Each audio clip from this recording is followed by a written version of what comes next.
People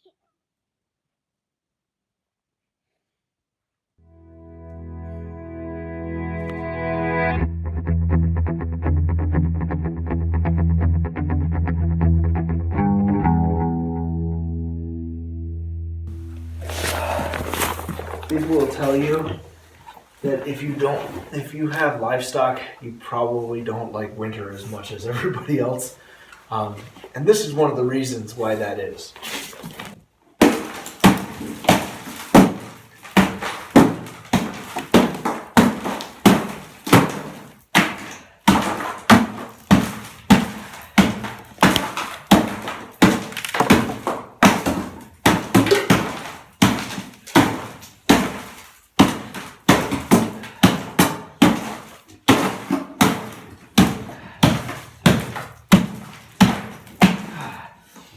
If you don't have some sort of an automatic watering system that keeps water flowing, or if you don't have heat out in your barns to keep the water from freezing, this is what you end up doing. Got a little axe, my hatchet, and then I've got a 5-gallon bucket out here.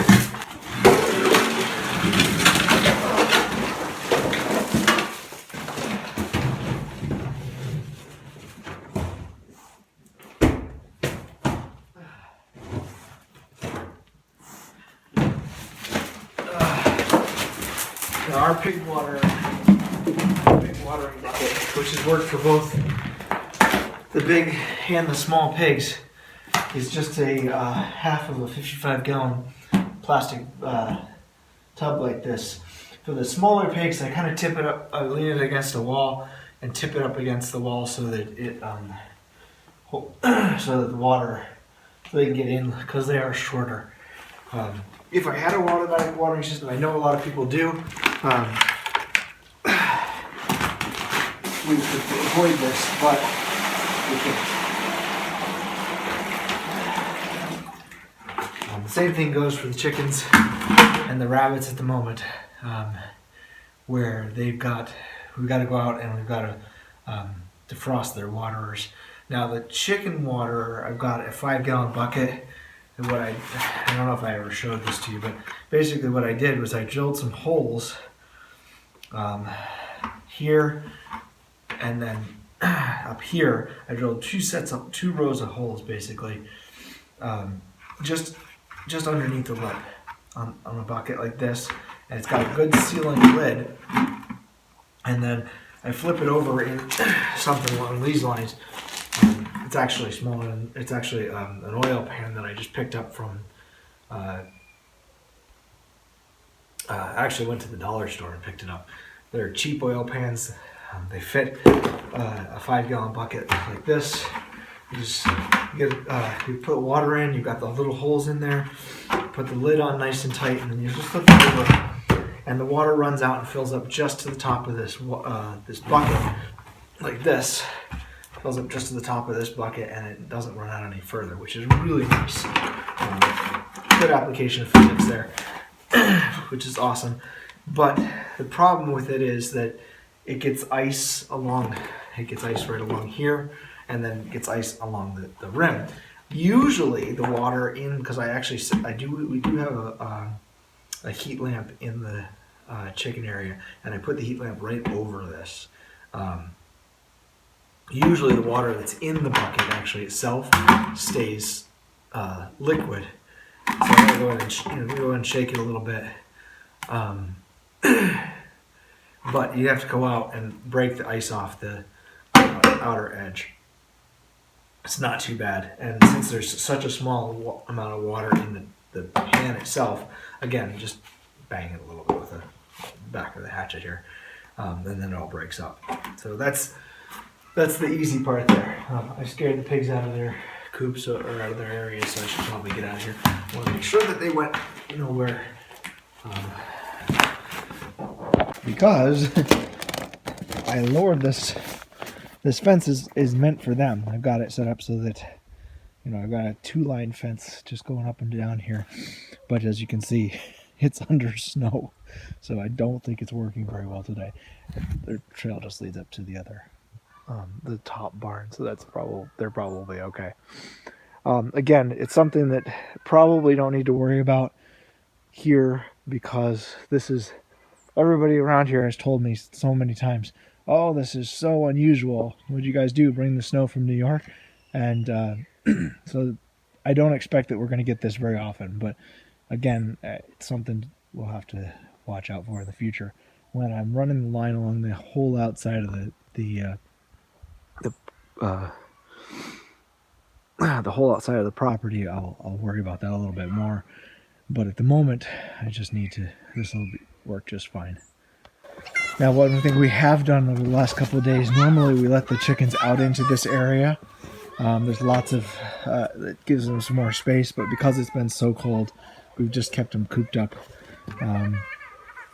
Probably starting tomorrow, when the temperatures come up a little bit more, I will let them out more. So you may recognize this. This is actually underneath where they're sledding is our compost pile. It's really tall and it's got a steep edge to it, so it apparently works really well because there's a little tiny sledding hill. Again, another thing we left in New York is our sleds, because we didn't think we were going to get the snow here. So they don't have the sleds, but they can slide down on this on their snow pants and stuff. One of the problems, again, with it being as cold as it's been, is the normal rabbit water that we've got, the one that attaches right here, that it uses one of those tube things for feeding them. That tube thing freezes up really bad, really fast. So we're using small chicken water that we use for our chicks. Problem is, it's frozen too, so I'm going to have to take it inside and get it thawed out. I poured some water down in the bowl here just so that they can get some water. You can see they're obviously thirsty. But that is one of the problems with it being so cold is the water.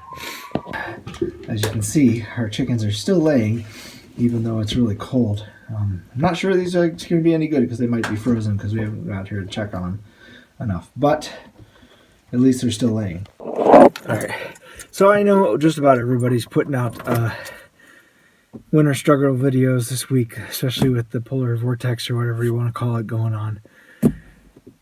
For me, yeah, there are struggles. Yeah, you got to deal with the ice. Yes, when you're outside dealing with in the cold for hours on end, it sucks. Trust me, I know. I used to, my weekend job used to have me outside working in the snow in Buffalo. It could be brutal. Your fingers, your toes hurt. It's no fun. But I try to look at the positive as much as possible.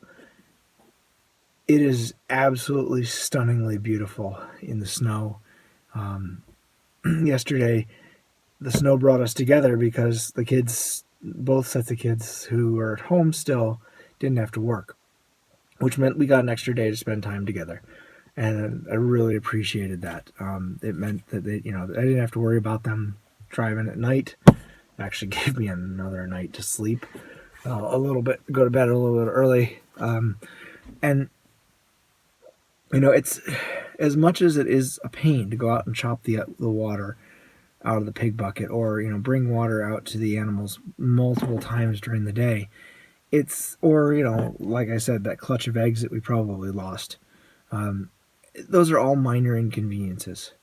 We're not at the point where we are completely surviving off of our food or off of what we produce. Good and bad. But it means that right now, because we had a snow day and we lost that clutch of eggs, it's okay. We got it.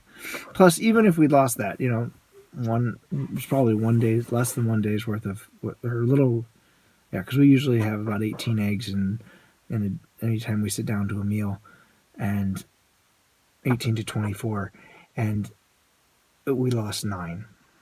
So it'll be an extra day before we can have eggs, I guess. But it's not the end of the world, and so that's good. So, you know, like I said, everybody's putting out these videos, how hard it is, you know, the things that you can run into, you know, different problems. And yeah, there are problems. I'm not gonna lie about that. But I try to take it and be as positive about it as possible, because you know, if you get bogged down in this, oh, it's so cold, I can't do anything mentality, you're gonna just drive yourself crazy. So stay positive. That's my message for everybody. So if you enjoy our videos, please give us a thumbs up. Make sure you hit the subscribe button down below, and share this with your friends. For people who are starting homesteading, I think our channel is maybe not super informative, but it definitely shows you the things that can go wrong. Because I mean, like I've said a million times, we make a lot of mistakes, and I document those mistakes here. Right now, we're doing okay. 2 weeks ago, when I was putting up the greenhouse, and we ran out of plastic because I didn't measure properly, or I underestimated. No, I just whatever. It doesn't make any difference. It shows you what can go wrong. It shows you mistakes that we make along the way. Keep those in mind, and it's not all unicorns and rainbows, but we do try to stay positive anyway, and we are making good steps forward. Yesterday we had a chicken meal. It was chicken and it's like a shredded chicken on garlic bread and bacon mixed into it and some cheese. And the bread we didn't make. I could have. The chicken was that we raised over the summer, and the bacon was from the pigs that we raised over the summer, and the cheese we bought at the store. But we're getting closer to being able to make a lot of our meals from things that we've raised or things that we've purchased from our local farming community. So we're getting there, and that's really what it is. You know, you can get there. It's slow. It's a process. It takes time, but you can get there. And just stay positive. The mistakes are frustrating. Oh my goodness, they're frustrating, but you can do it. So like I said, if you enjoy these videos, give us a thumbs up, subscribe, and share with your friends. And we'll see you next time.